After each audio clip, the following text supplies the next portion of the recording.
தொடர்கொண்டு தாக்குதல்களை நடத்திய கோழைகள் எந்தவிதமான மனிதாபிமானம் அற்றவர்கள் என முன்னாள் பாதுகாப்பு செயலாளர் கோத்தபாய ராஜபக்ச தெரிவித்துள்ளார்.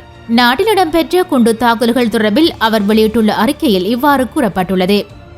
இயேசுபிரான் உயிர்த்தெழுந்த ஈஸ்டர் ஞாயிறு தினத்தன்று நாட்டில் இடம்பெற்ற கொடூரமான சம்பவங்கள் மிலேச்சத்தனமானது.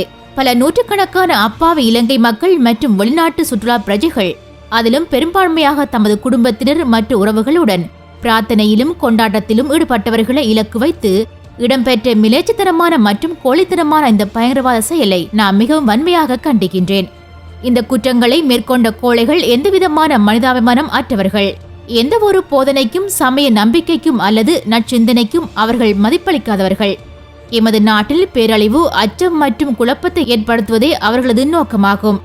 எந்தவிதமான அச்சங்களின்றி கௌரவமாக வாழும் உரிமையை அனைத்து இலங்கை மக்களும் கொண்டுள்ளதுடன் தங்களதும் தங்களுடைய அன்புக்குரியவர்களதும் சிறந்த எதிர்காலத்தை முன்னெடுக்கும் உரிமை அவர்களுக்குண்டு.